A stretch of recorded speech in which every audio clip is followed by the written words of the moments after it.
AICT Atal sponsored FDP. Today we have some technical sessions.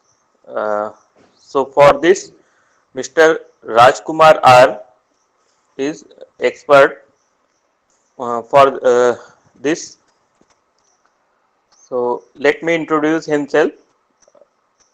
Mr. Rajkumar R is graduated as Electrical and Electronics Engineering from Anna University, Chennai. Currently, he is designated as Senior Application Engineer in VI Solutions, Bangalore, and handling the major responsibility of supporting various industries in implementing several turnkey systems and system integration projects using NI product. He is also handling the major responsibility of improving the quality of engineering and science education and eradicating the impoverish the methods of education and inculcating the interest of LabVIEW. Mr. Rajkumar has uh, worked as a CLD certified and traveled far and wide throughout the India and has delivered through provoking lectures which inspired the students and kindle their interest towards the LabVIEW and all 5 plus engineering institution. He had conducted more number of hands-on training to engineering students and faculty members of different branches on LabVIEW basics and data acquisition. He also had conducted many faculty development workshops on various trending technologies, including embedded and control design, image processing. He has delivered more than 50 lectures on experiential engineering education on various technology and topics.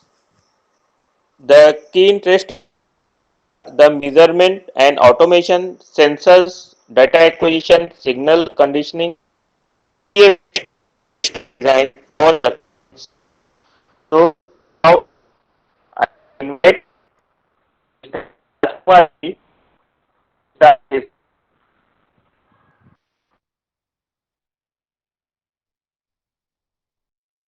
So thank you very much for the warm welcome, sir.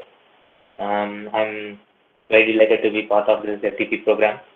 So this is focused much on um, LabVIEW software and other ecosystems that present inside N9. So today we are going to be seeing much more about how LabVIEW is empowering not only academia but also engineering, engineers and scientists all around the world. In fact, more than a million. Okay, in terms of millions, how LabVIEW is going to help them be productive and develop applications in a timely manner. Right. So let me just Rajkumar ji, start your with it. voice is not very clear. So please check the. No, okay. Let me just check it because my internet is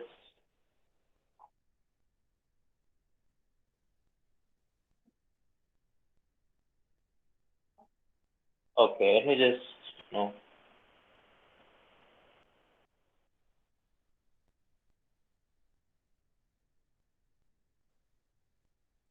Okay, am I audible now?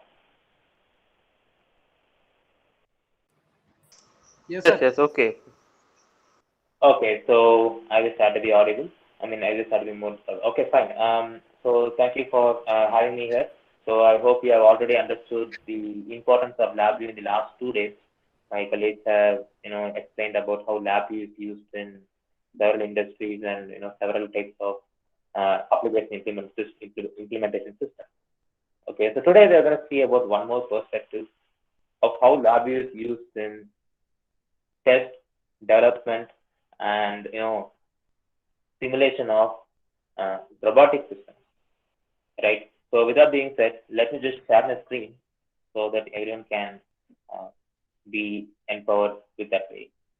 Okay, so I'll just share my screen, and here I have my screen. I hope my screen is visible right now.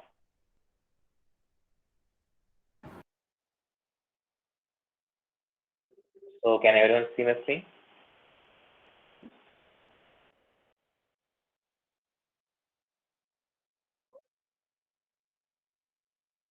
So hopefully my screen is visible to everyone. And my PPT is also visible. Okay, so today we are going to see about how lab is going to help us not only simulate the robot as in the software of the robot, but also in the environment where the robot is going to operate. Okay, so this tool is very important because nowadays computer-aided designing has accelerated the way in which the applications are designed. Previously, first everything was built first, then modify later type of applications are built. But nowadays, first you simulate the effects and characteristics of the model which we are building. Then we try to test out several scenarios, okay, where the hardware or software could go wrong. Okay, we'll subject that simulation model to various levels of scrutiny. Okay, then after computer-aided design is done, okay, then only we'll go for fabrication.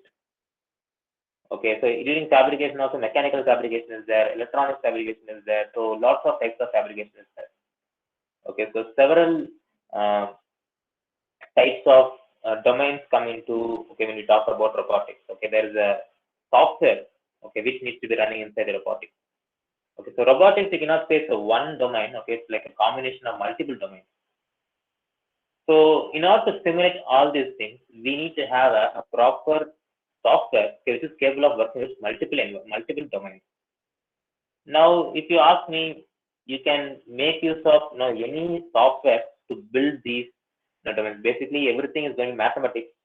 Okay, and in order to build these models, okay, you could basically make use of any software. But the thing is, if the libraries are available for it, it's going to be easier for anyone to do. Okay, so even in C also anyone can do it. But the ultimate goal here is coding part should be reduced for engineers and scientists. Okay, engineers and scientists are not normally programmers. Okay, they have their own logic which needs to be demonstrated, or own algorithms which needs to be focused on.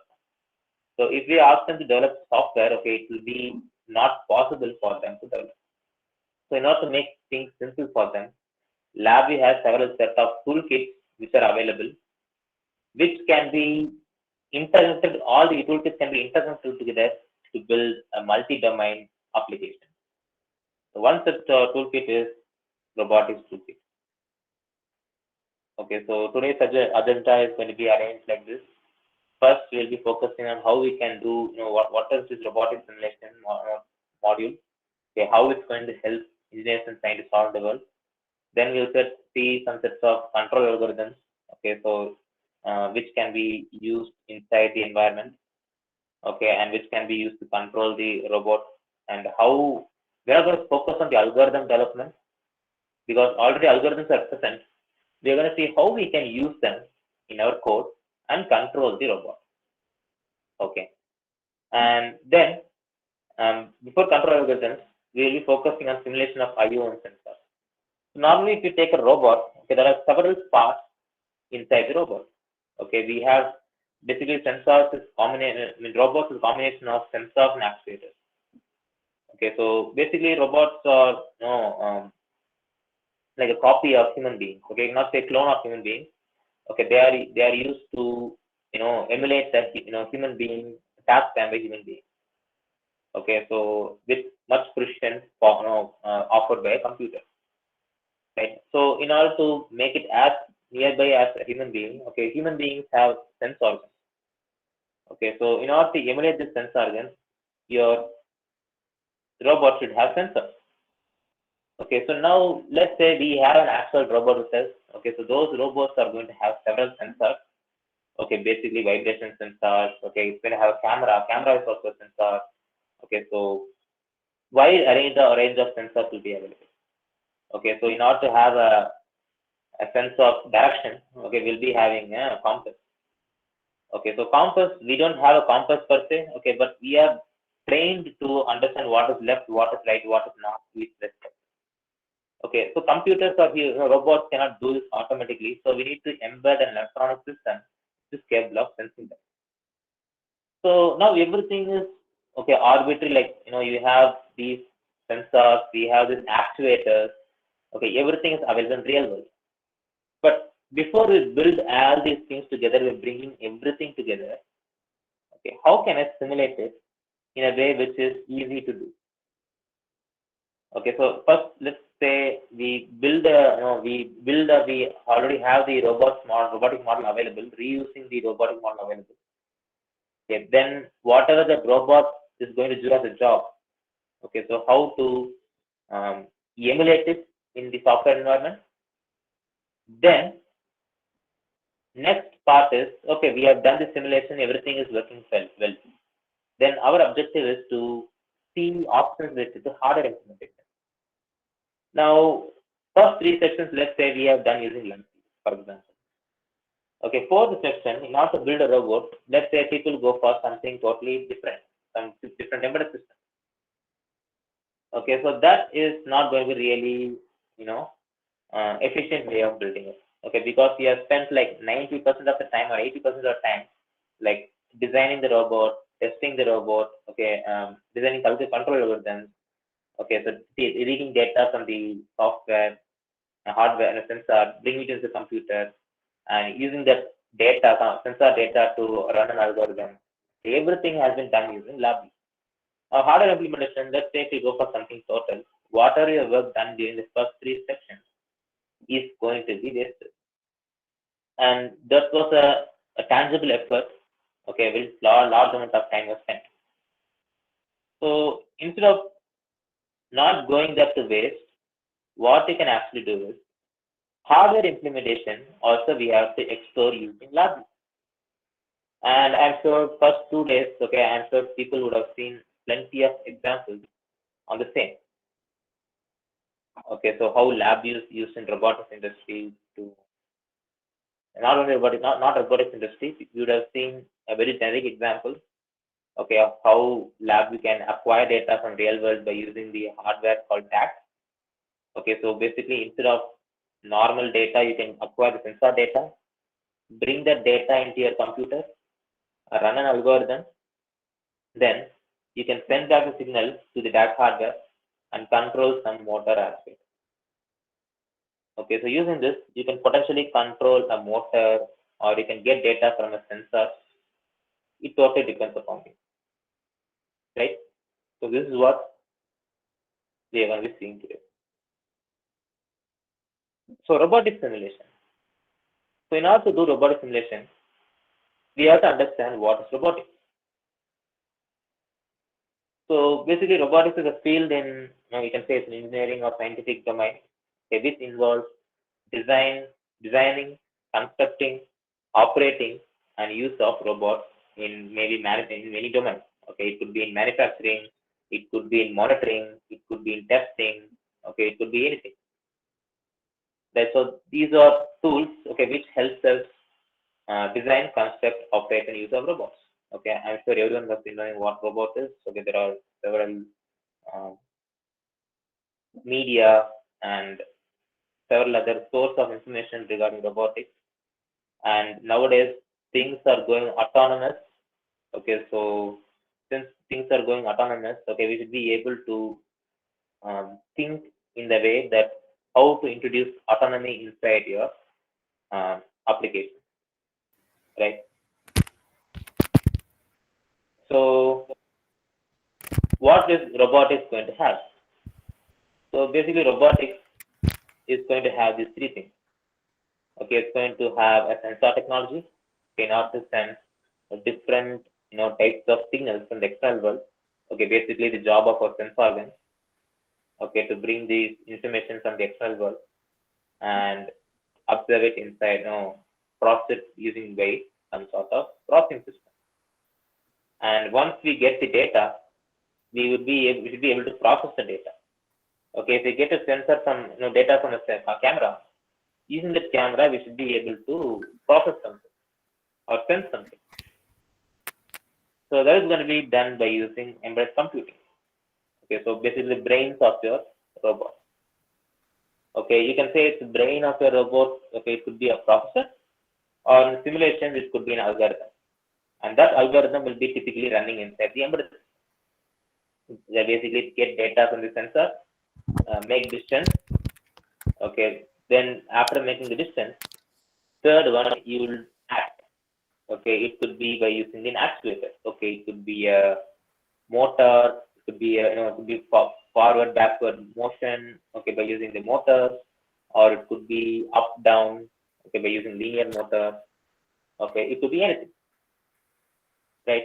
So we are fairly good with implementing input and output using LabVIEW and DAP hardware. Okay, but our objective is, before we start to build a robot, we should be able to validate its design by simulating a software system. So during this phase, we will come to know whether the type of robot we have used, is it really good for our application? Okay, so whether it's a valid option. So in order to be able to simulate it, we should have proper tools available at our disposal. So how do you do that? So unfortunately, for robotics team around the world which use LabVIEW, okay, they have a very specialized toolkit called as LabVIEW Robotics Toolkit.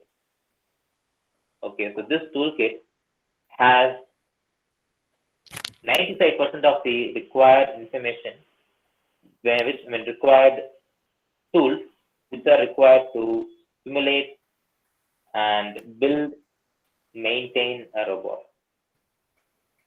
Okay, it has most of the things which are required to build, design, and test a robot. So when I say design, okay, this is going to now split into different parts.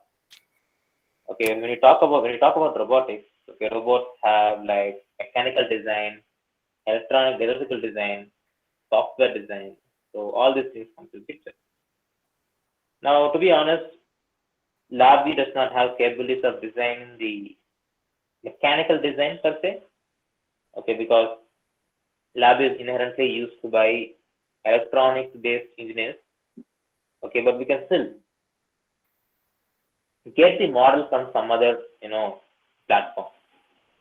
Okay, or better yet, several of the robotic manufacturers provide their robots as a starting point. Okay, so one such example is KUKA. Okay, KUKA robot. Okay, so it's a manufacturing assisting robot. Okay, which can be easily simulated by using LabVIEW.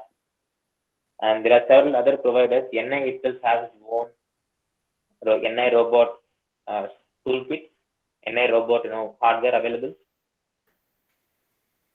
which has its own mechanical structure and stuff, right?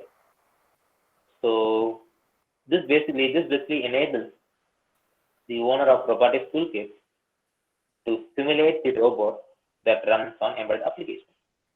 Before we build the robot, we'll simulate it. Okay, so in what environment it's going to be simulated also can be designed. And then next, after simulating it, we'll make use of the information we collected, and we'll try to design and debug the application software running inside the embedded system, okay, without a physical robot.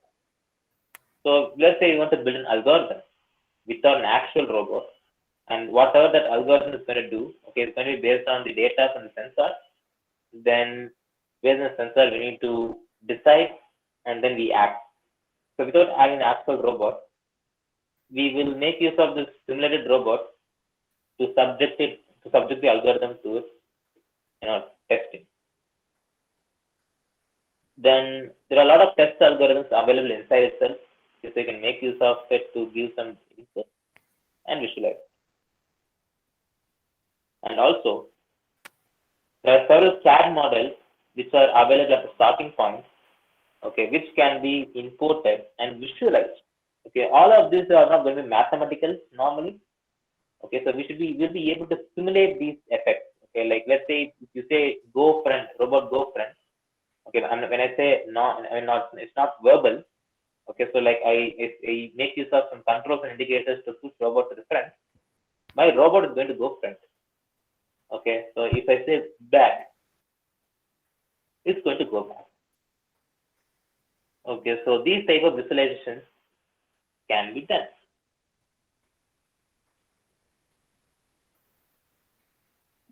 So before we understand, we have to thoroughly understand what drives the simulation process. Okay, what helps us do the simulation process. Okay, so the simulator basically allows you to simulate and design a simulated robot. Okay, to use in a simulation scene. Okay, you'll be having a robot, and basically this robot will be working in an environment, and this environment should also be simulated. Right, so you should not be like, okay, so we should not be only, have a robot. Okay, we should also work in the place where it's going to be used. So both of them need to be simulated, and there should be objects which should be there, okay, in the simulated environment to interact with it. And next is, after you bring the robot and simulator inside, we have to write VIs, okay, basically programs, to start the simulation and stop the simulation. And we'll also have a master simulation VI, which will display the status, okay, current status of the robot, whether it's going forward, whether it's going backward, everything can be simulated. Then ultimately, you can create this as an exe file, so that whoever is going to use the application of robot you develop, okay, they can, before running the application, they can see the simulated version of that application. And the advantage of doing all these things is, since everything is a same ecosystem, okay, we are using NI products everywhere. Okay, if you are using NI products everywhere, we don't need to put an effort of converting whatever algorithm we have written in LabVIEW to, let's say, embedded C, or let's say Python, or let's say something else, because we've already built an application here. Okay, we don't have to reinvent the wheel again and again by developing different programs. Because LabVIEW itself is capable of deploying an embedded system. Today we'll be seeing one such embedded system. Okay, so we can develop the code which we developed during the simulation. We can put that same code inside the embedded system. LabVIEW supported embedded system. Okay, and whatever simulated data was there, instead of simulated data, we will get an actual hardware data. We will get an actual hardware data and bring it inside, feed it to the simulation. Feed it to the algorithm, and that algorithm is going to take the distance the same way it took distance when we simulated it. Okay, so these are the capabilities of using the simulator. Okay, so with that being said, we need to understand what are the components required. Okay, of course, we'll be going into the programming. Okay, there's no doubt in that. But let's just first understand, okay, what are the requirements for all these things. Okay, before that, let me know if you have any questions, because I see some sound, someone unmuted the mic. So if you have doubt, please feel free to ask.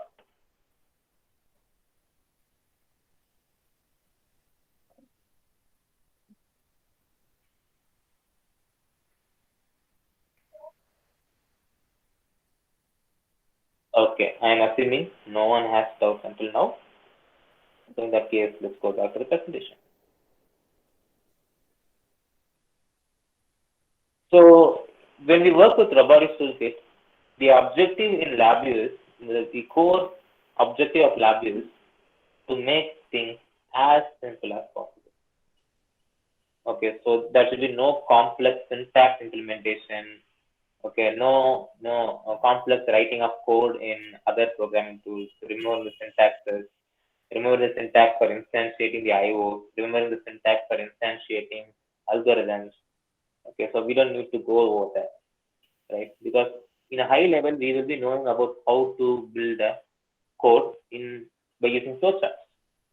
And since we saw already LabVIEW use like flowcharts, we can use the same thing. Okay, so now, what are the components of LabVIEW Robotics Toolkit? It will be having a robotic simulator, the place where the robot will be placed, a total simulation, Okay, so robotic simulator will be the robot instance simulation, and simulation will be combination of both robot as well as scene in which the robot is going to be placed, and it's going to have several VIs under it and ID list. Whenever you build a robot, robots are like embedded systems which have both sensors and actuators. Each sensor and actuator will have its own, each sensor and actuators will have its own ID. Okay, and when you take a robot, it's no chance that it will have only one or two or three sensors. Basically, if it's a simple sensor robot, okay, fine. But industrial robots typically have anywhere between 20 to 30 to hundreds of sensors. Okay, to sense different points inside the robot. Okay, whether the robot is going to any stress, okay, strain sensors will be there.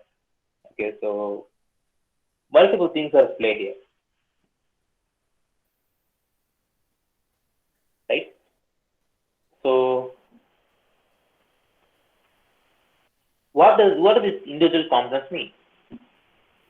Okay, so these components of simulator, so the simulator is going to be basically a tool.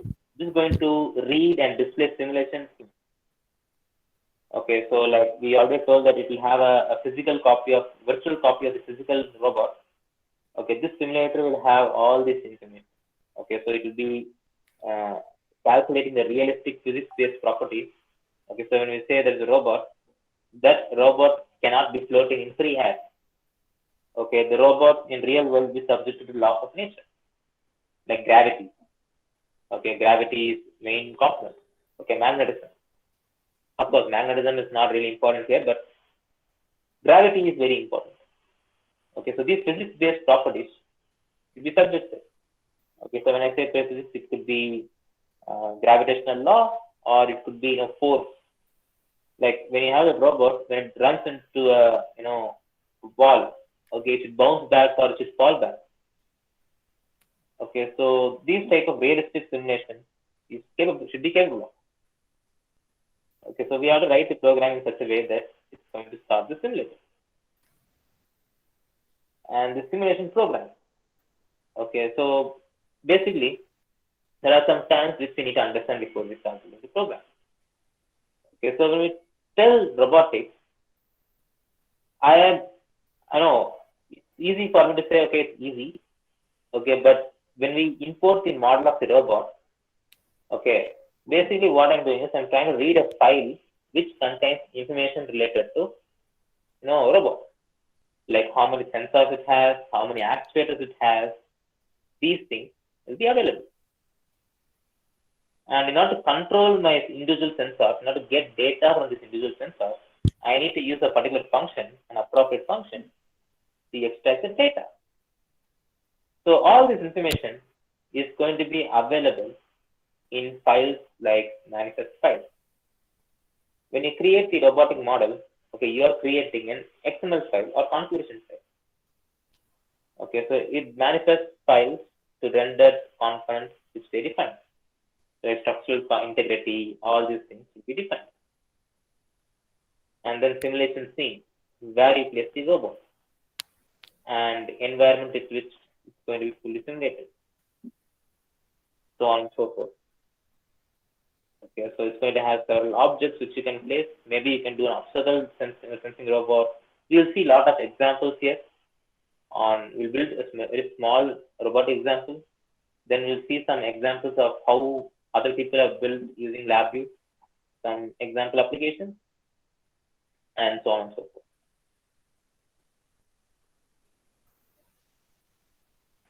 Okay, so now let us get into LabVIEW.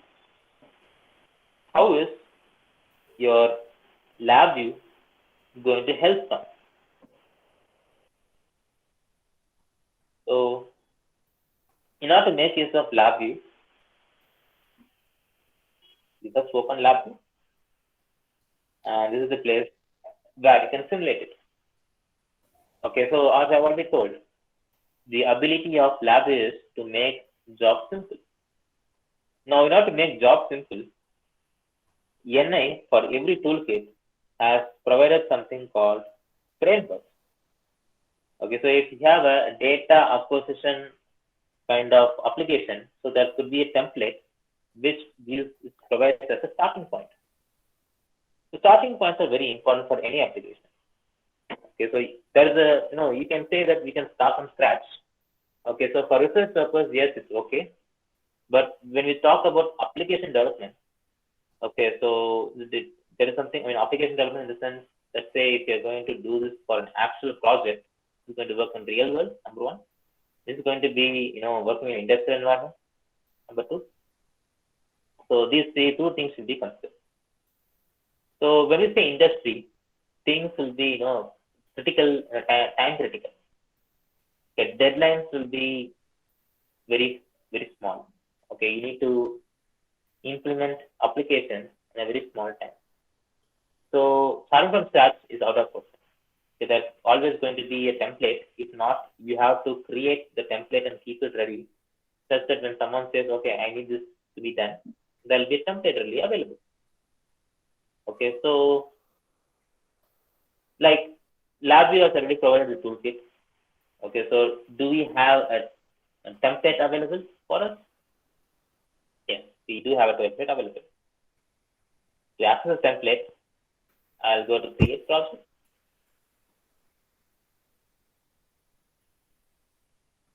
Yeah, most of the time, people will be doing something called create BI. They'll automatically start to program the LabVIEW software. Okay, but now I have created something totally different. So not to worry, because LabVIEW is used to create applications, okay, which is commonly used by not developers, but actual operators. Okay, so there exists something called project, which enables the developers, number one, to organize their project, and number two, to compile their code into something like exe file or installer file. Now, one may talk, what is the actual use of doing all this? Okay, so the reason is, most of the time, we'll deploy the code to end user who need not have access to code. So when we doesn't need to have a code, okay, it will be developed as a computer application, so that he will not be having access to development environment. Rather, he will be having access to only the places where he has to use. So once he deploys it, block diagram will not be visible. It will be visible as an application. Only front panel will be visible. And that is more than enough for most of the operators. So not build all these things, LabVIEW is used. And one more reason why LabVIEW is used is potentially your hardware, potentially LabVIEW is to be communicating with hardware.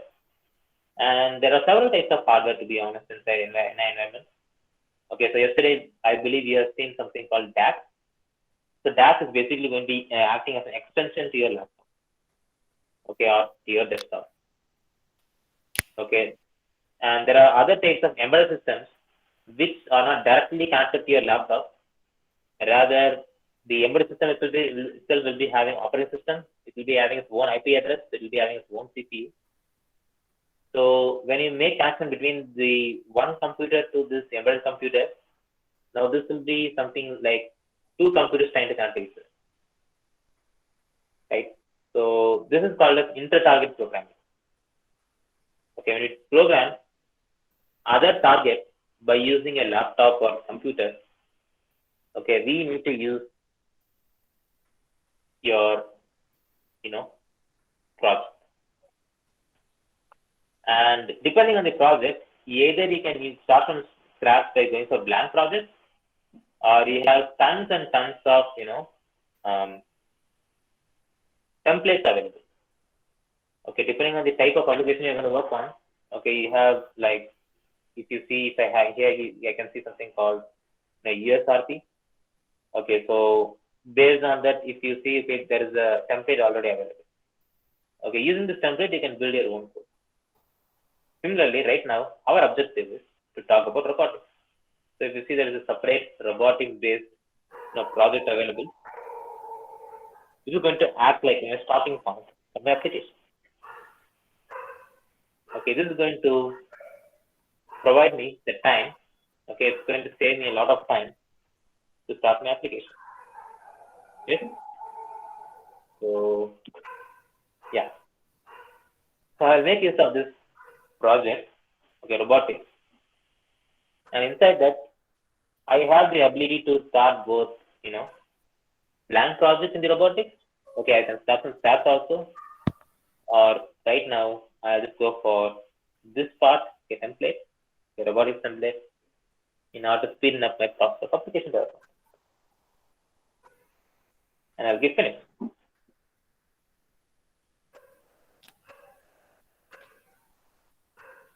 Okay, so this is going to ask me what type of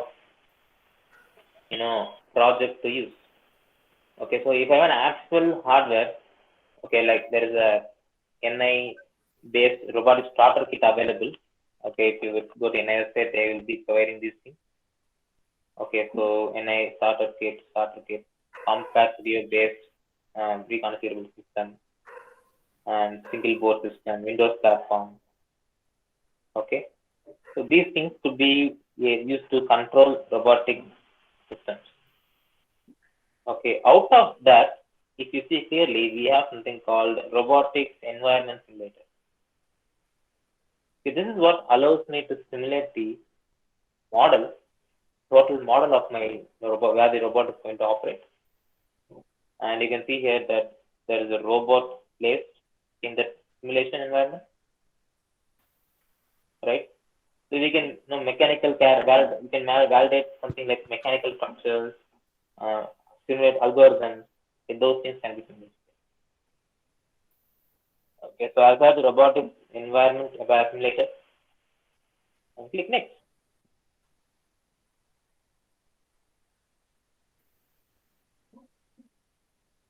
It'll take a while, okay, to emulate these characteristics.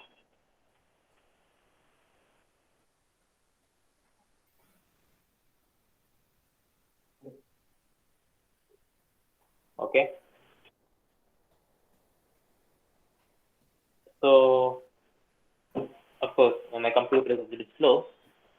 Okay, also right now we are streaming the screen, so that's why it's taking some time. But once that is done, okay, it's going to go to the next window. The next window is typically going to ask me what type of robot should I place. Okay, so let it run. Yeah, you can see it here. And the first thing is going to ask me what type of robotic scene should I simulate. Okay, it's going to have a lot of examples available. Okay, or you can browse for the scene where you want to take it. Okay, like there are already available XML files, okay, manifest files, okay, which will help you create it. Okay, so either you can use one of these, okay, which I highly recommend for now. Okay, but if you're familiar with CAD model designing and stuff, okay, you can have you can build your own CAD models, okay, so which can be used to emulate the simulation environment. Okay, so that will come, once we experiment with LabVIEW full-fledged. Okay, but right now, let's say, okay, so now I'll make use of the already existing environment.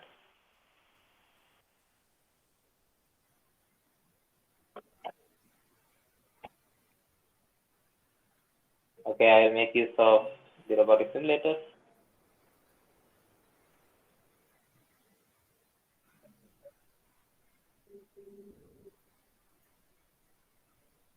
I will typically make use of a robot which is already available. And so, environment also already available.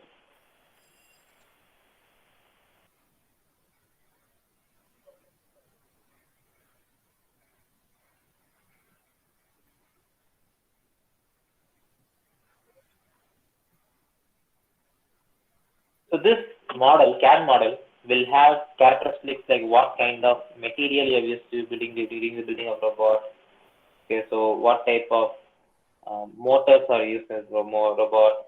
Okay, so the weight of the robot, everything will come because we are just doing normal simulation. Okay, we are doing the whole system level simulation. And here you can set what scene you want.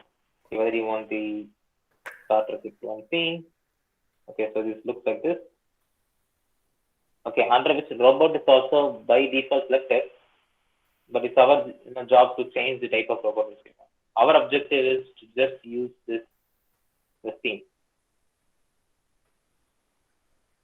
Okay, so this is the NI headquarters.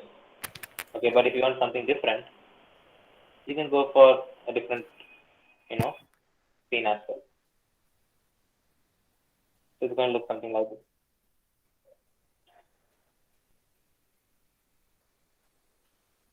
Okay, so depending on the type, okay, it's going to change.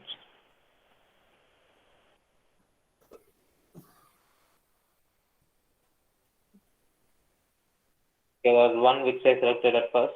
Okay, it had a totally different scale.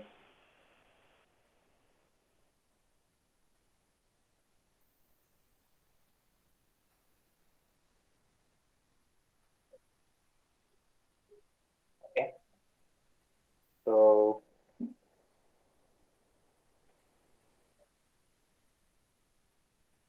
okay, this is a robot. Okay, so next is your environment. Okay, by default, this traffic scene. Okay, I can choose something else as well. Okay, in order to change it to traffic scene, okay, this scene, I can double click on it. Now we can see that now it's going to be a different scene. Okay, this is for traffic. Okay, so if you want to simulate a traffic environment, the robot will be working traffic. We have to place an appropriate location. So of course, these are not designable based in LabVIEW. We have separate LabVIEW with programming environment. Okay, if you want to design this, probably you have to use the CAD model and design it. Okay, so if you want to choose a rough road, you want to select how your robot is going to work in rough location. So depending on that, you have different models available. And of course, if you want to go for user-defined models, that will be only applicable when we know how to design the CAD. Okay, for that we have a separate team who can design that. Okay, the type of robot is going to go for. Okay, so that also depends on you. Right now, I'm just choosing the example robot available already. If not, you have to browse for the robot model available. And you also have like obstacles available. Okay, so these are the obstacles. So which have been placed already. Okay, so robot also you can change if you want. Okay, this KUKA based robot. Okay, so which is simulated. If you want something else, you can go for something else. Or if you want to go for an NA based robot, be based. For now, I will go for KUKA robot. Okay, and on top of that, I can also zoom in, zoom out by pressing Control and zooming in and zooming out. I can move left and right.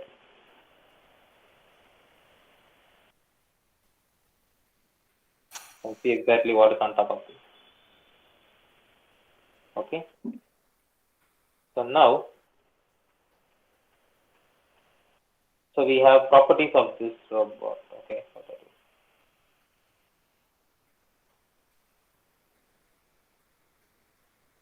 Okay. So let's say I want to place some sort of sensor on top, so like sharp sensor. Okay. So every robot is going to have some sort of sensor, and mostly those will not be analog sensors. Okay.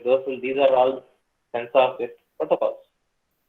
Okay, so like STA-based protocol, I2C, those kind of data will be there, right? So these are like commonly used in robotics industry. Those will be available. Okay, like inertial measurement unit. Okay, so it's available here, and IR range finder, okay, obstacle detector. So these sensors are available. Okay, force sensor, compass, lidar, okay, GPS based sensor. Okay, everything is available. Okay, so camera. Okay, if you want to get data from this, you want to simulate the camera experience of the motor. Okay, you can do that as well. I mean, robot as well. You can do that. Right now, I'll just go ahead with one start sensor, which I'll place on top of the robot.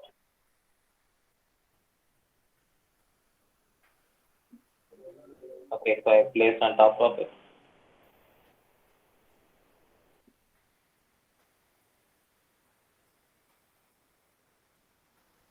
Okay, so it is inside the robot now. Okay, so now there are obstacles which, if required, can be placed. If you want to place an obstacle, you can place it anywhere you want.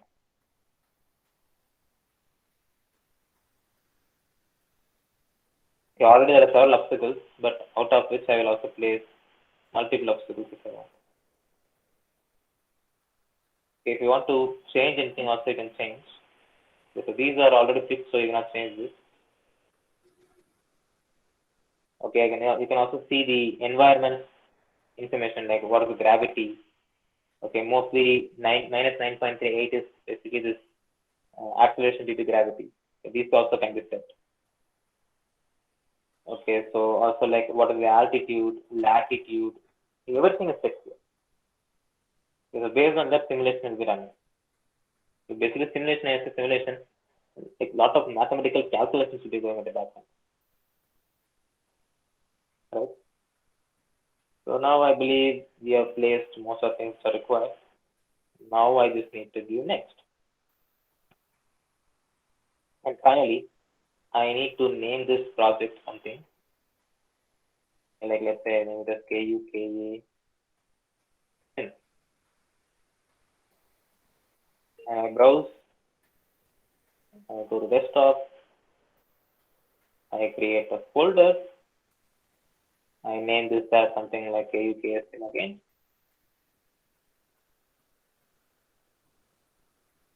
Okay, and so folder.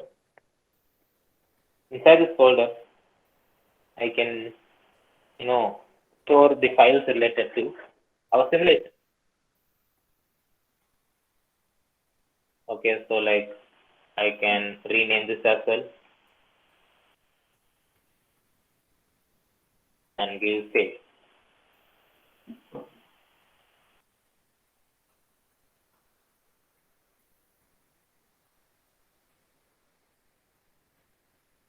So now to see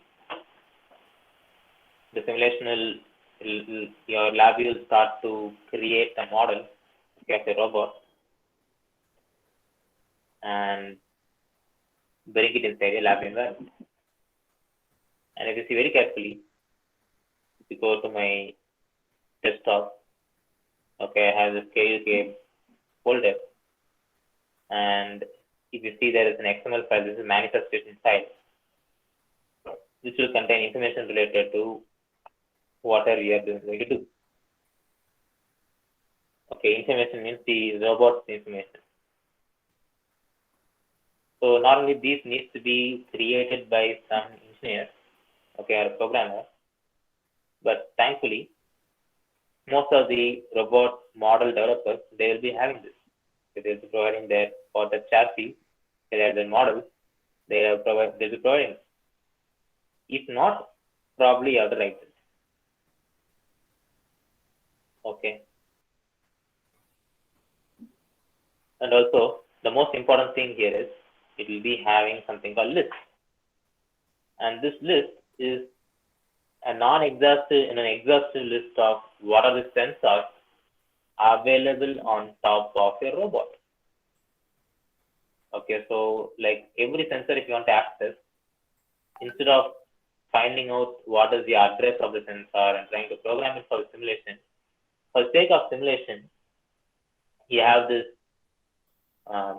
sensor ID and robot ID available. So yes, you can have multiple robots, okay, in one simulation system.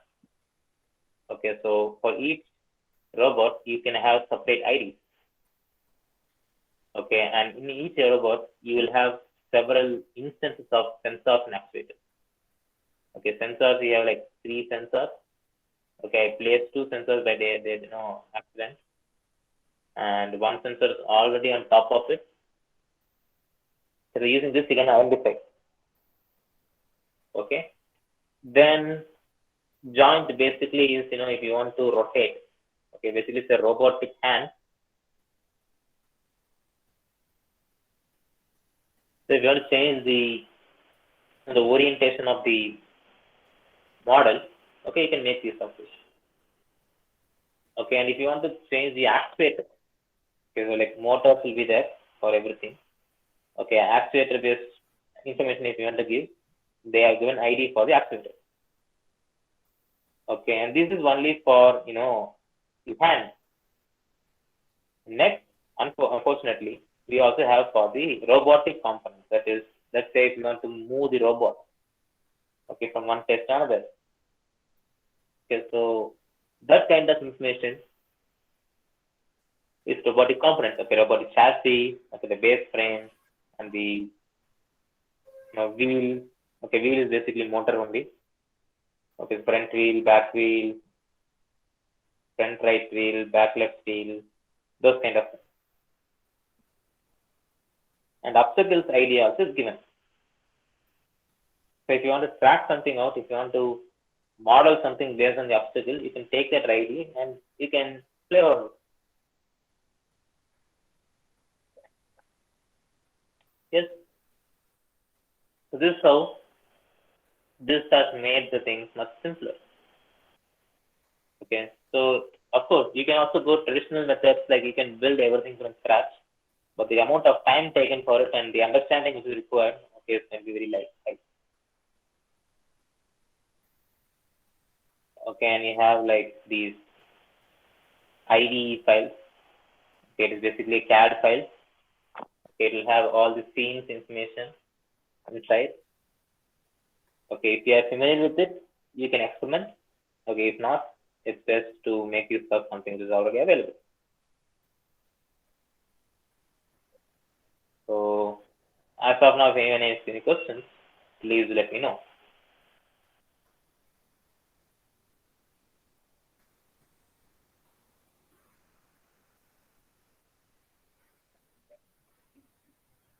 Any queries, you are feel free to ask.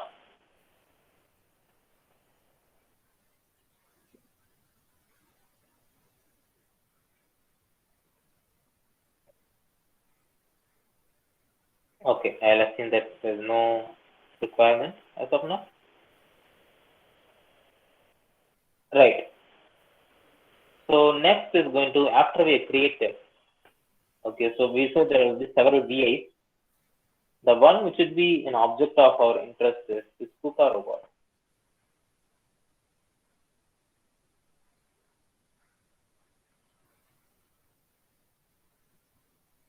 When you open it, there'll be instance of program which will start like a template for you. Okay, if you see there is already a code written inside, and typically what we'll do in this code is very simple. Okay, this might look like it's a very complex code, but in fact it is simple only. Okay, let me explain what is happening here.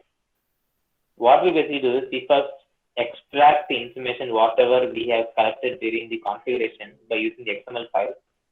The XML file is the place where you'll have data related to how and what type of simulation environment, simulation model, robot model, sensor model, all these things are going to be stored in that. Okay, so that information first needs to be read. Okay, so that will be read. Then what will happen is one window will open. Okay, that window will basically be having information. Okay, not information, it will be having the physical manifestation. So when I say physical manifestation, it will be having a bird's eye view of your robot environment. What I mean by that? So when we saw preview, okay, when I configured, it was showing preview, right? So those were basically, stuff, right? So that is what it is. Okay, so if you give the appropriate name, appropriate type of robot will be created. So what happens now is first we simulate the environment, okay, by reading the XML file. Okay, and there's one strange looking functions which are already placed for us. Okay, we don't need to worry about it. But what we indeed need to know is if you want to work with robotics in LabVIEW, there's a toolkit available called as robotic toolkit, which we have to install. When you install that robotic toolkit, you will see that it will come under robotics. Here it will have sense act, simulator, protocols. Okay, so everything is basically available. Okay, not only does this robotics toolkit have related to simulation, okay, it has with respect to sensor integration of it has, sensor interaction of it has, and it also has a simulator based functions. These are simulator based functions. Okay, basically let's say you want to start the simulator, okay, you have to give function. Then you have like algorithms which needs to be used. Okay, for example, path planning, obstacle avoidance. Okay, so these are like type of algorithms which needs to be used for different types of objectives. Okay, so instead of building this objective from scratch, okay, we can basically make use of which is already available. That sounds better in my opinion. Okay, if you ask me. So these algorithms, we'll see how we can use them again later stage. But right now, we have to understand that there's a place where we can acquire the sensor data. And in sensor data also, if you see there's something like both normal IO. Okay, if you have an actual sensor with you, if you want to get data from it, yes. If you have an actual sensor connected to an embedded system, this is readable by using LabVIEW. Okay, and that is connected to your computer and detectable by your computer. Okay, you can basically read data from that as well. Okay, it need not be analog input or analog output based hardware. It could very well be, a simulated hardware. Okay, right now we have simulated the compute. No, you can see you're simulating the environment where the robot is placed. So from your computer will consider that as an actual hardware. Okay, you can interact with that virtual world, and whatever data the virtual sensor is reading from the virtual world. Okay, like for example, let's say you can read data from optical sensor. Okay, that's sharp sensor. Okay, sharp sensor basically will read whether there is an obstacle in front or not. Okay, and if there is an obstacle, your sharp sensor will sense it, and that data will be transferred from sharp sensor to your computer if you have an actual hardware and sensor. Right now, we don't have such options. Okay, I mean, when options means in the sense we don't have let's say we don't have the sensors and stuff, we need to be able to simulate it. Okay, if you're able to simulate the environment, it's well that we should be able to simulate at least, we should be able to simulate at least the data which we need to collect from that simulation. Okay, so that's the reason why this simulated IO is kept. Right? So that's what it is. Now we know how we can access the sensors. Okay, we know about it. Then what? So first what I'm going to do is I'm going to attempt to control my steering of my motor and steering of my robot. Okay, so they are mentioned here when I use the template. Okay, template another advantage is it will be heavily documented. It says something like robotic simulator target rename, we should make corresponding changes. So when I make any changes here also everywhere I should make some changes.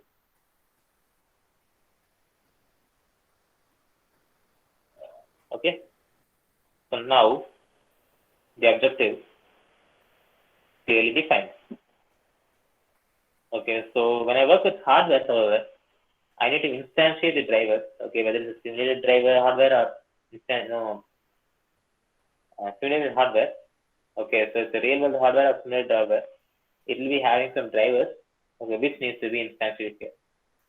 And they very clearly will say that it needs to happen in a certain order. First, you need to start the simulator. Only then you have to initialize the information. Okay, like drivers and places. Then after that, you have to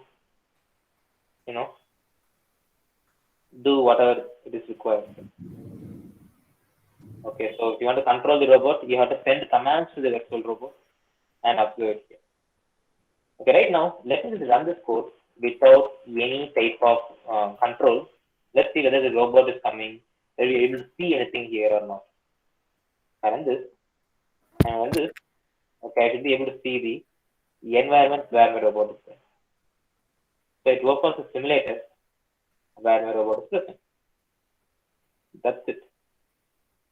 Okay, so if I go in front, okay, so I can make use of certain toolkit, get key set of keys, which I can make use of, okay, to see it even properly.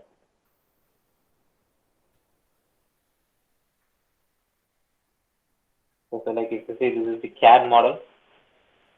So everything is present in the same way. Right now, even though we don't give any type of, sensor values or command values to it, still it's vibrating. Okay, but it's stationary only. Okay, it's not moving. But you can see that the robot is initialized. Previously, we are seeing it only as a preview. Right now, we are seeing it as an actual component. Okay. So this is done. The two windows will open. Now, if you're done, you can basically stop it, and it will close. Your program will also stop. Okay, so that's how your simulation environment will work. Okay, so this is regarding your simulator. Now this robot has its own actuators and sensors, which we need to access. So how do you do that? Before that, let me know if you have any questions, so I'll be able to address them.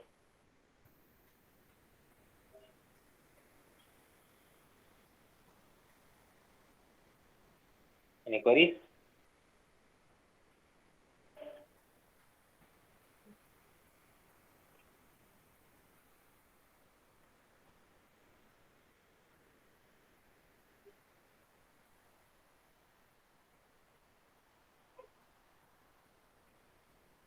So now I believe no. So now we need to read this data from a simulated sensor, a simulated IO as we call. So how do you do that? Okay, doing this is simple. Okay, so in a lab use job is to make things as simple as possible. Okay, so whatever function we use during the actual implementation, the same function can be used. Okay, so the same function can be used to get the data. So the reason why we are doing this is, right now we are simulating. Let's say if implementation time comes, I just need to remove one part of the code. Okay, so instead of initializing the simulated hardware, I will initialize this instance with initialize the real hardware, and I will be able to see that real hardware data as well. I can also go forward like comparing between simulation data and real world data as well.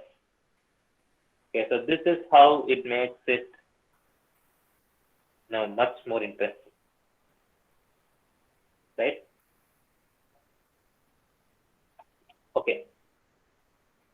So what kind of sensors do we have and what kind of actuators do we have? We have a list. Okay, an exhaustive list of it. Using this list, I will get like what are things which can be controlled. Okay, sensors, I have sharp sensor. Okay, which will sense whether there's an obstacle in front of me or not. Okay. So how do I bring it in the lab? That's why if you go to your robotics toolkit,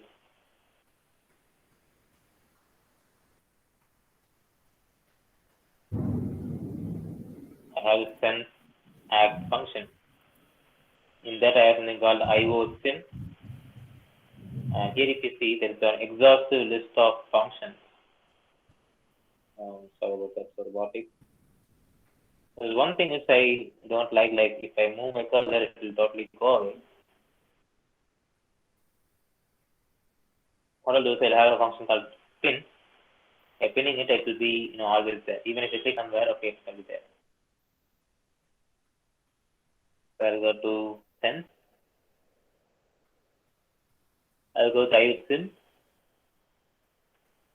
And there you go. Okay, he has something called LIDAR, infrared, sonar. Okay, so everything is available as a block. And if you don't want simulation, okay, you can go to actual hardware. And here you can see actual hardware drivers as well. So these are actual hardware drivers. Okay, if you want to simulate it, you have simulated version of it as well. Okay, it will just give you simulated data. Okay, so that's how effective it is.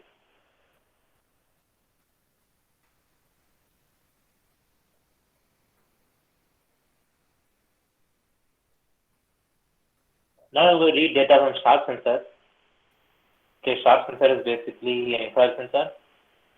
And in that I have used sharp IR GYP2Y00. Okay, so I can see it here what type of model it is. Okay, Y2K came inside. So I'll just do. So I'll basically be initializing and closing. I have a function called PDNS. And here different types of functions are possible. Okay, whether you want to get this instantiated model from DAC-NS, your FPGA base code,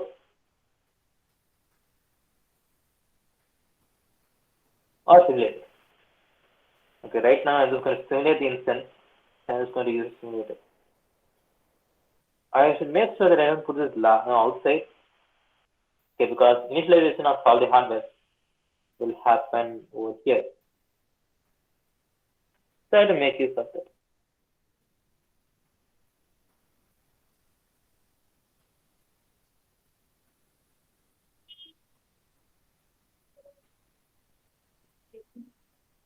Okay, here I'll have device ID, through which will be able to identify the hardware.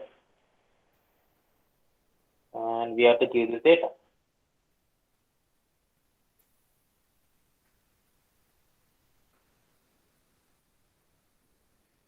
That data is not really hard to give. You need to right click and create the constant or control as service control.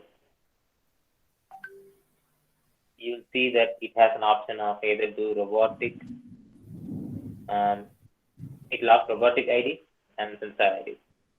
Last time I told that we can have multiple robots at the same time, but of course, only one robot in a simulation model is going to be very, you can say it's going to be very process intensive. Okay, even right now, this if I run it's going to be slower. Okay, because it requires more processing power. The simulation, which is going to enact a real world environment, is typically going to consume a lot of processor time. Okay, so that's why I would suggest that as of now, you can go for a one simulation model, one robot simulation model. If you have a very fast system, PC, if you have a PC with i7 and whatnot, okay, this is typically used for deep learning processing. Okay, if you have access to such computer facility, install LabVIEW in that and add as much as requirements as you like. Okay, multi-core processor if you have, please use it.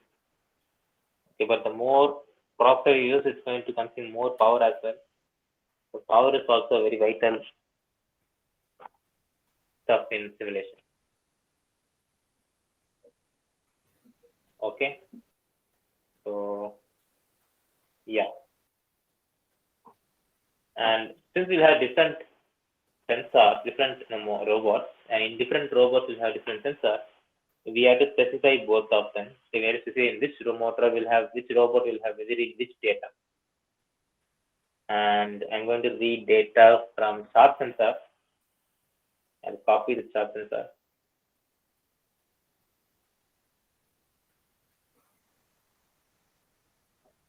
And this is what it's asking. It's asking for the sensor ID. Okay. Then next it's going to ask me for robotic ID. Every robot is going to have its own ID. So I can verify it by going to start window. Then go on top, and here if you see there's something called UBot on.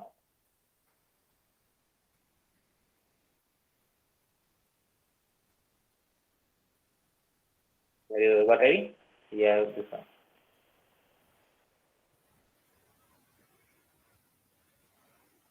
Okay. Then next is initialize the hardware. Okay, well done. Then this is the function to initialize only. Okay, then we have to go for read data. So in order to work with your particular stuff, that is this type of sensor, they have provided a separate library path where you can access the data. Say for example, if you want to read the data from that hardware, okay, I have something called read. This is specific only to this type of function. Okay, if you try to connect it to something else, it will throw an error.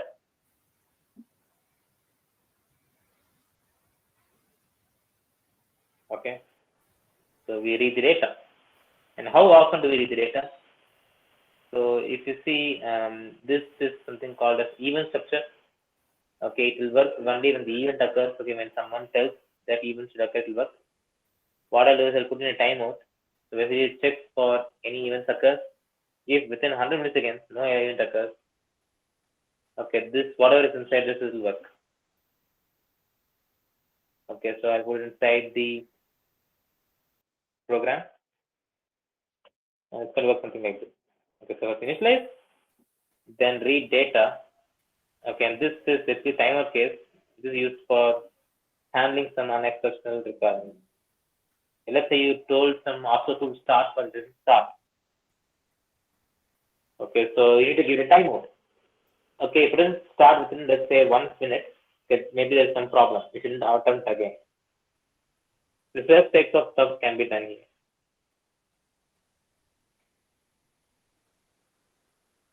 Okay, next is going to be close.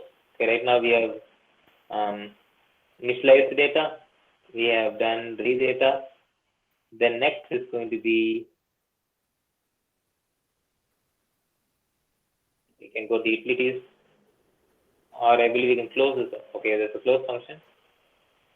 This is side by side is there. I can use it.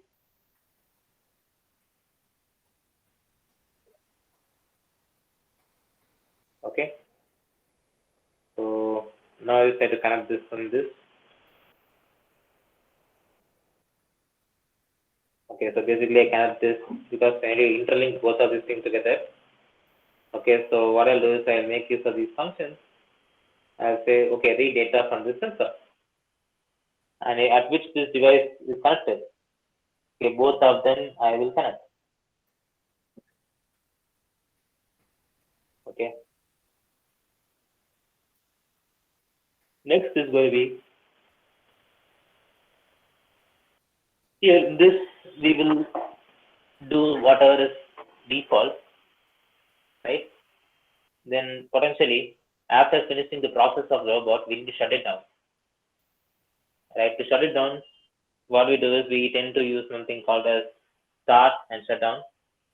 Okay, after Alt F4 in your Windows screen is going to shut down. Okay, so it depends on what you're trying to work with.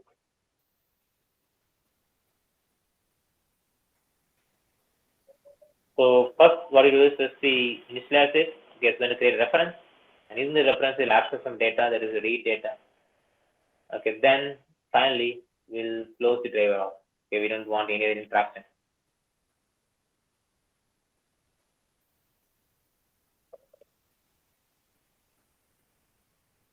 Fine. So that's the reason why this order is focused. Okay, it's just like DAG functions. Okay, first you'll read, first you'll initialize, then read or write. This order is focused here. Okay, first initialize, then read. For closing, again I'll process data.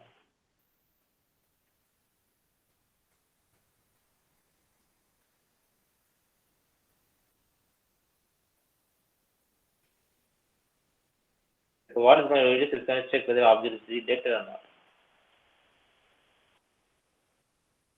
So based on object directed, you can tell it to do something else.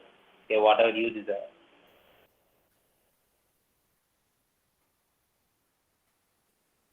Okay, but more importantly, apart from these things, okay, like read and write and close, one thing is very, very, very important in terms of LabVIEW.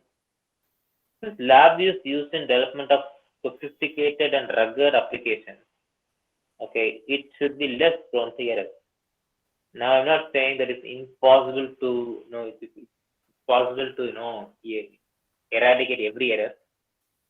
Okay, so no matter how much time you test it, maybe due to testing, okay, you will find some bugs, you'll fix it. But anytime when someone tries to do something fishy, okay, some response will come. So let's say if that's not a known response, then it's going to cause a bug. Okay. So most of the problems, in order to be solved, okay, so there's something called as bug handling or error handling being incentive. Let's say right now I'm trying to introduce a device ID inside. I initialize it.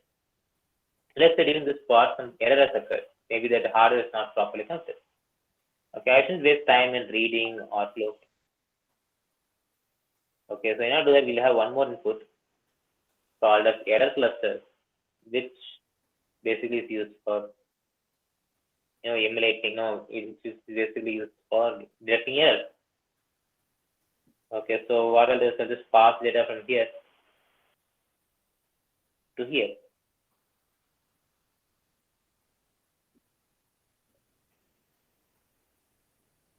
Okay, here to here.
Can you hear me?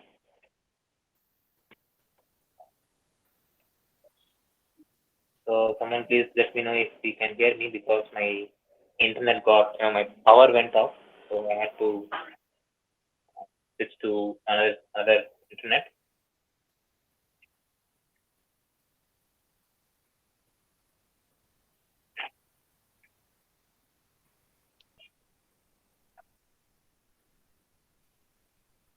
in the comment section.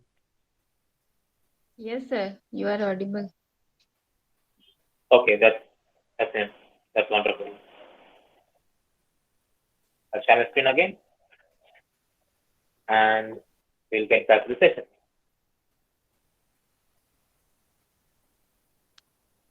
So as we are saying, we'll be having the ecosystem where we will program this hardware. The same we program hardware, we program the simulation environment also. And now is the time to do the same. Okay, I've already given the ID of the robot and the sharp sensor. Okay, so it's just like how I use that to read data from Excel. I should be able to read the data from the virtual world as well. Okay, so let's try doing this now. I'll run this program. And you should be able to see some sort of data. Okay, object it says some data, okay, whenever it crosses. Okay, whenever it vibrates, okay, it will detect some data.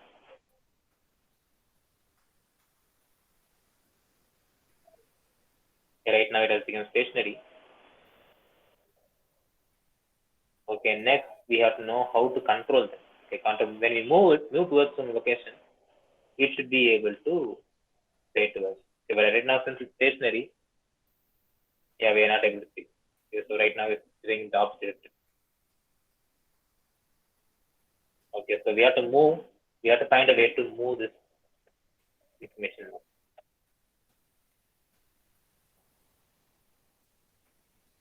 Okay, so moving is also not like very hard to do.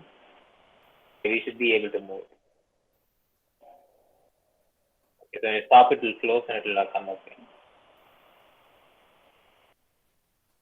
Right? So this is how you access the information from the page. And not only is this a requirement, okay, sometimes we need to get data from the other sensor as well. Okay, so like in our list we have something like OQ URG series. Okay, so let's check what exactly the sensor is. Okay, it's already inside that. Okay, we didn't add it. They automatically came over. And I'll find it in the robotics toolkit.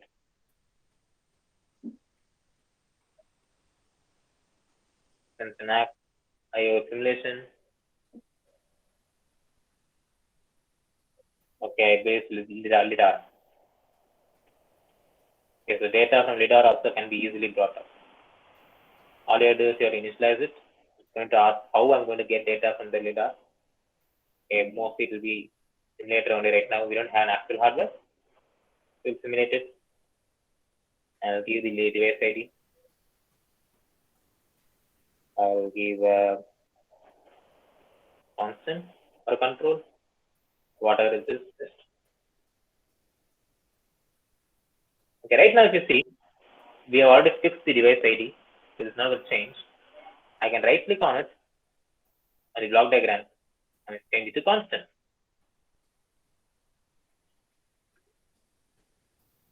Okay, and double click on the same. Okay, so that it's not going to occupy more space. So we already fixed it.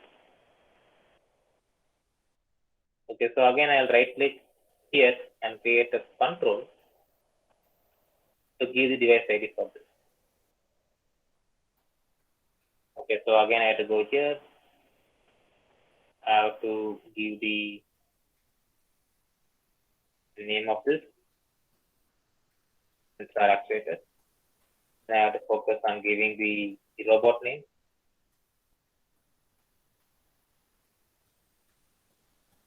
Okay, and this is one initialization for every about every hardware. Okay, it's going to be the same.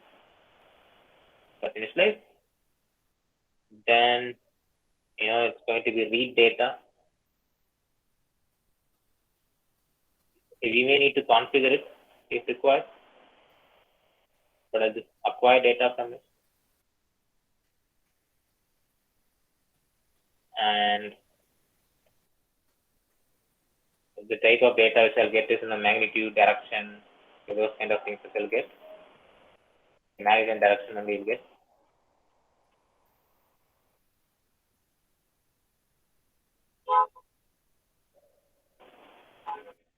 Okay. And next one is close.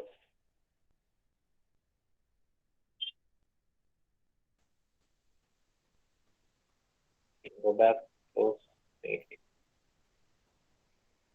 So whatever driver initialization of the hardware needs to happen here, and when you close it should happen here.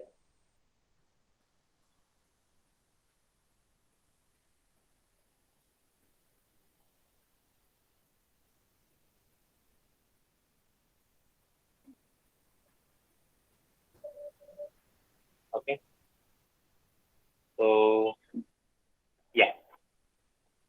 Now we can run the same way.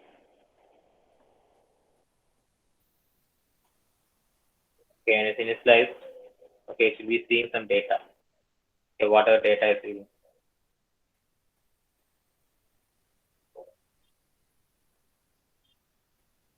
Okay, this is how you access the sensor data from the same location. Okay. Next is going to be basically how we can control it. Okay, so that's the thing we have to see. Okay, these are like data from your virtual world. Okay, this is also simulation only. Okay, typically in a simulation, people will be seeing like random numbers. So these are not random numbers. Regarding your simulated environment, you are seeing this. Okay, so that's what we see here.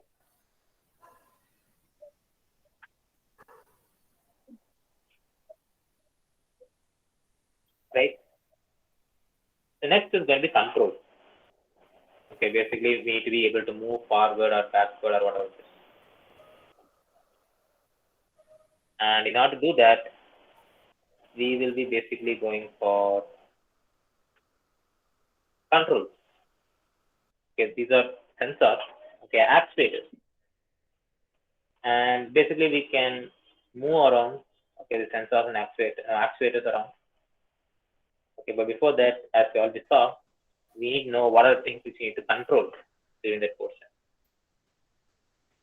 So for this KUK robot, okay, you can see that we have to control the wheel. Okay, so in order to control the wheels using your lab view, okay, so for different robots, there will basically be a different type of API. Okay, if it's a NI-based robot, you can use a very generic API. Okay, but since we're dealing with KUK-based robot, there is a already existing toolkit. Okay, in robotics, there is a robot called a KUK U-bot. Okay, like this is already available. Okay, this is provided by the company itself, KUK company itself. Okay, so they are pioneers in robotic manufacturing robotics providers. So in order to first emulate their system, they use this KUKA robot. Okay, so here we can initialize the actual KUK robot itself. We have an actual robot, or you can use a simulated KUKA robot. Right now we have a simulated KUKA robot. Then we can place it here.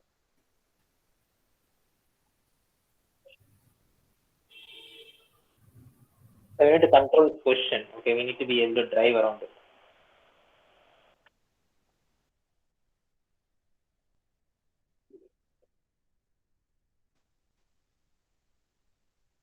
Okay, initialization. Then create a control. Right now we are fixed with this. Okay, LiDAR is fixed. So I'll just like right click, change to constant.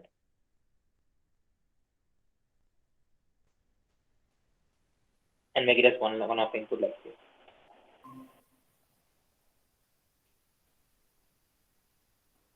And here,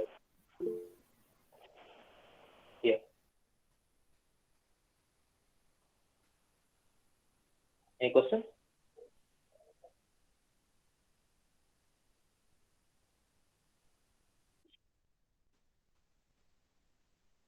So I see that Diana and Seth has raised their hand. Could you please let me know what questions we have?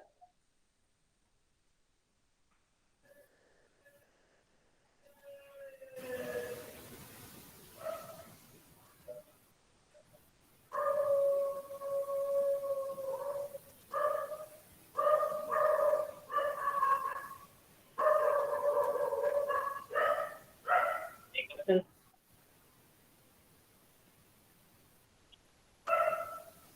Diana and Seth, you have raised your hand. Is it by mistake? Let me see the message.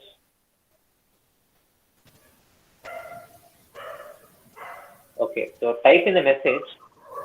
I will answer the question once I see it.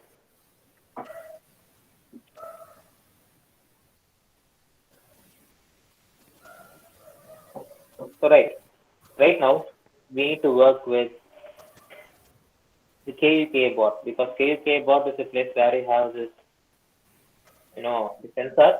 Okay, sensor is already placed on top. Okay, now we have to, control the bot. We have to move it forward or backward in the simulated environment. So for that we have to use this API. Next is, okay, first we have initialized this bot. Okay, then for that we will have separate APIs. Okay, as a part of it. Okay, if you take the KUKA bot, we have both types of controls. You can control the platform for moving the robot back and front. Okay, you also have arm also. Okay, for arm also you have separate, type of operations which can be performed. Okay, right now I'm going to go with arm. Okay, I'll just show you a demo. Okay, for full control. Okay, for now I'll just show this platform. Okay, we're just going to move front and back. Okay, so for that reason, what I'll do is I'll get the platform, mobile platform reference alone. So what I do is I connect this from here to here. Okay, and basically whenever I initialize something, I establish connectivity between the simulated model to my program. Okay, so that happens in between. Okay, there's something called drivers, right? So that will be done. If we use the driver to access this particular hardware. Okay, then next will be, we'll be giving that reference. What are the reference are generated here? I will give to obtain the reference of the one of the part. Okay, if you take a robot as a whole, it will be full robot. Okay, I need only the hand or only the bottom. Okay, I will get the platforms API or reference alone because I want to manipulate. Okay, then I need to be able to steer it around. Okay, so for that I will be giving, getting APIs for that as well.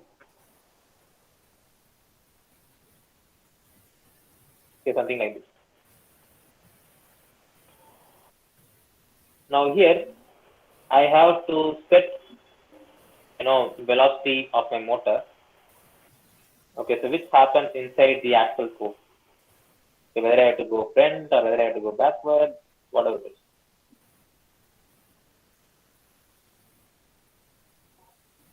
Okay, so that has to be given by me. And if you want to get the wheel velocity again, okay, I'll read the data back because I'll tell go this much fast. Okay, but is it really going that far fast or no? Okay, if you want to get it, I can make this up. Okay, right now I'll just set it the effective velocity speed. Okay, I'm not going to worry about it. To set the speed, I have to pass the information about my platform.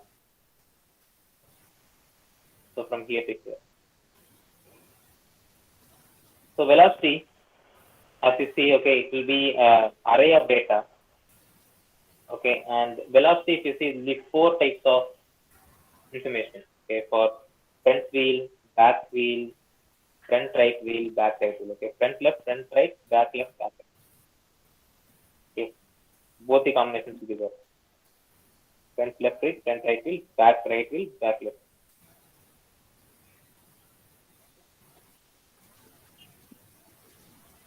Okay, so this needs to be set. And for this, we need to give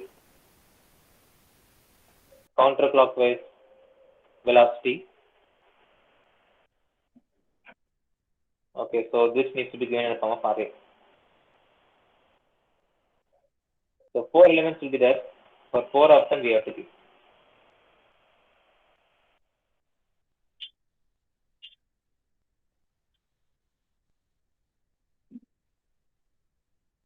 Okay, so instead of giving like this, what I'll do is I will make use of only one control. I'll set it as velocity.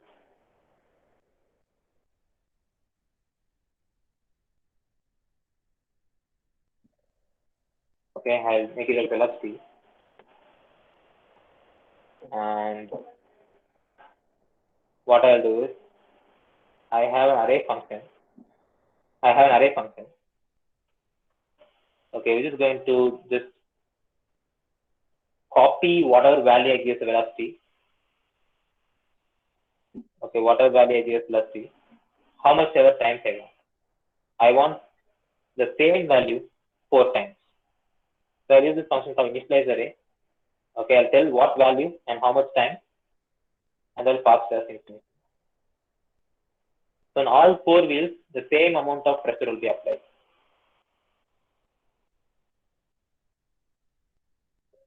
Okay.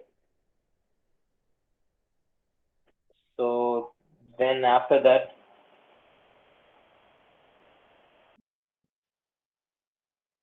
basically then we have to close it off. Okay, close KUKA bot after everything is done.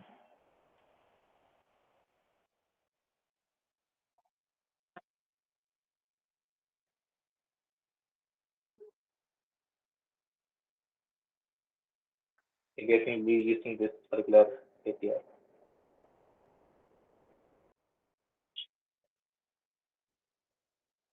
Okay. Now let's test it out whether it's moving or not. Robot ID is basically going to be whatever we have given until now. Everything is going to take only one ID, ubot or not. You can potentially have multiple R1, R2, R3, how much ever you want.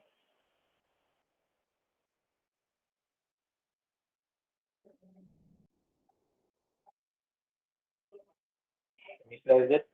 Now let me just give velocity as 100. Okay, you can see that it's quite not moving forward. Okay, but it's since all the motors are running, okay, it's like rotating at the same location. Okay, so during simulation right now, if you see this is okay. Okay, but during the actual stuff, if this happens, okay, then the robot is good as gone.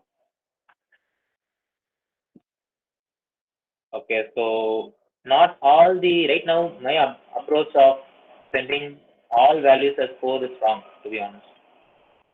Okay, to control. So we have to make use of some algorithms, okay, which we'll be seeing in the next session. Okay, so we'll be seeing about how we can, control the motor from going forward, going backward. So those things will be.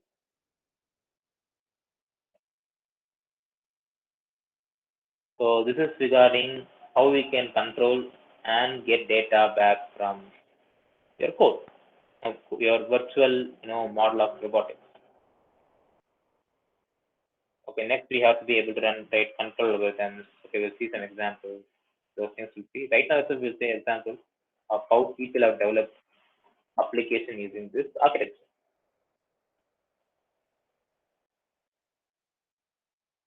Okay, so like for example, okay, there's a operation called goalkeeper. Okay, so let me just open it up.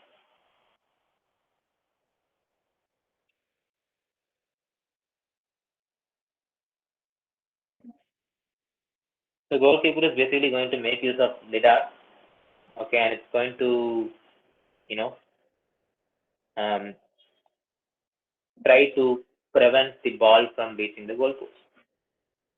If it's going to make use of lidar and just keep on scanning for the type whether the ball is coming nearby or not. So using the same approach of LabVIEW, okay, someone has wrote this code. Okay, they have instantiated the stuff and they have done it.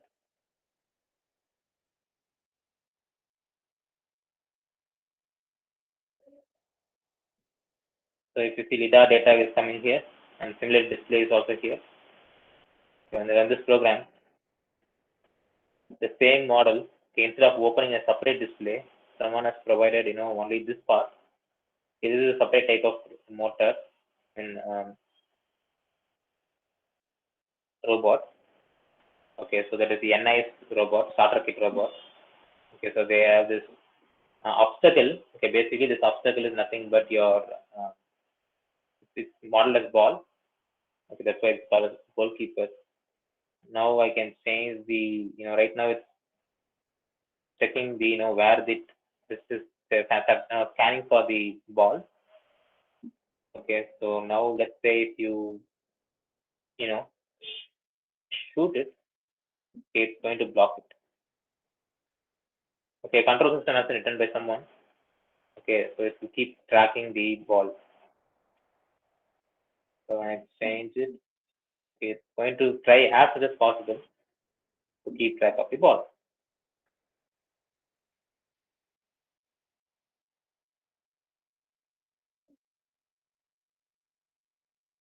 So somehow I will hit some goals because it has moved so fast.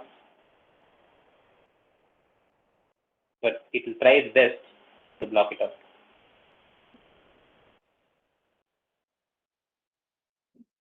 Once it senses no ball, okay, it will not be able to detect it because the radar is in the front.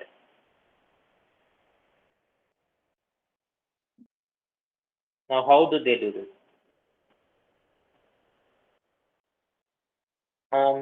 Yes, of course.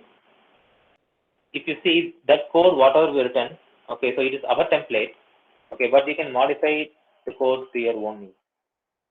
Okay, basically what they have done is they have just reading the simulated data of the sensor from the each and every stuff. Okay, and they're controlling the left motor and right motor separately. Okay, and they are basically trying to get the data from simulated lidar. Okay, they are doing some calculations. They're checking where that file is exactly, where that ball is exactly, okay, by using that information. Okay, they are trying to move the motor either left or right. Okay, so this is basically a control system. Okay, by using this information, they are trying to track that ball. Okay, and they've created some algorithm here which tracks that ball, and they are just operating the motor.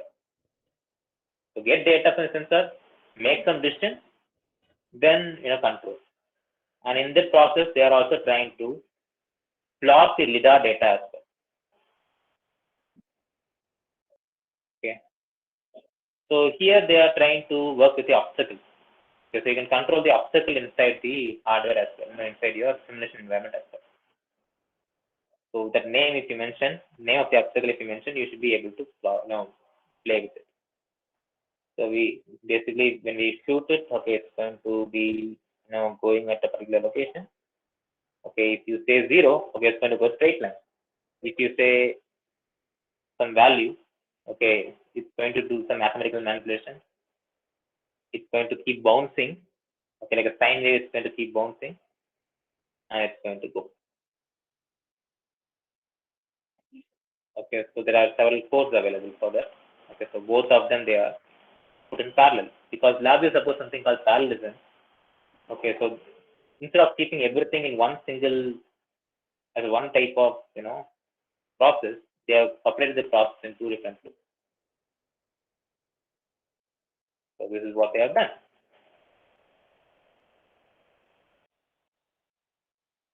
Okay, so in this program, you will see that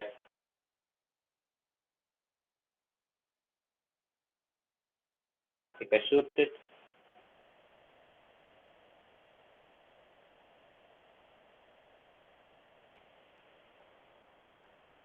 it will come back.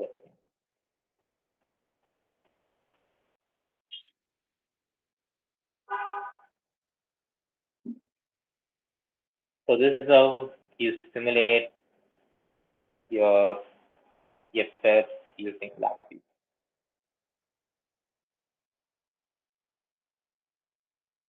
Okay. So now, if you have any questions, please let me.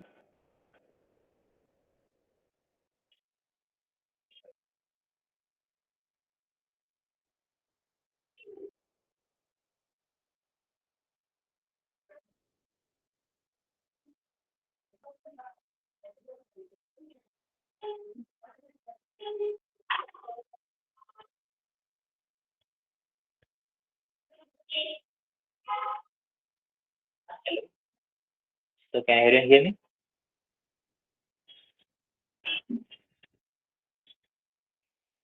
So again, I disconnected and connected. So if you have any questions, please let me know. The one which I told earlier. I'm sorry if someone has any asked any doubts here, because I joined and rejoined. Everything got erased. See if there was any question. If required, you can just copy and paste it again. Okay, it's going to come again.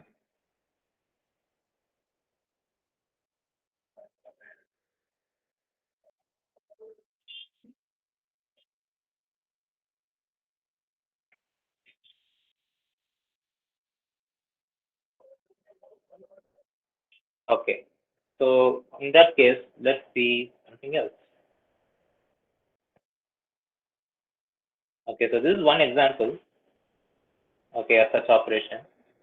Okay, so we do have other examples, or let's say before we start other examples, let's see how people have made use of LabVIEW and not only LabVIEW. Okay, have made use of KUK robot. Okay, for multiple things.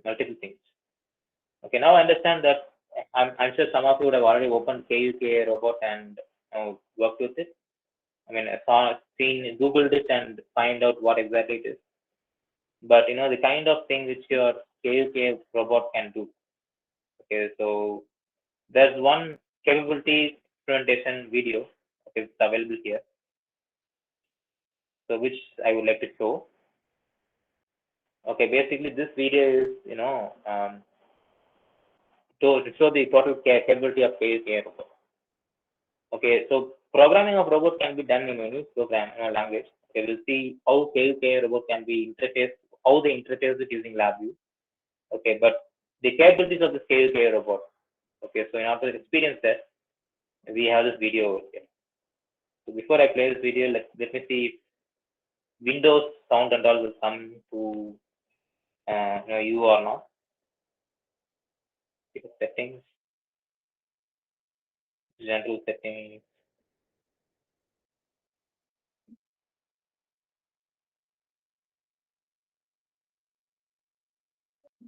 Let me check a moment.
So, can we take 10-minute break now?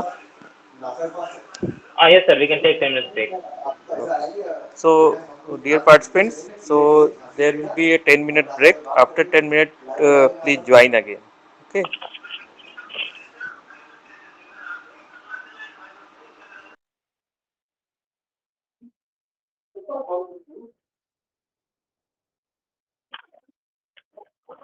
ಅಯ್ಯೋ Mohan sir ಇರ್ತಾರೆ ಇದೊಂದ ಇಲ್ವಾ right very good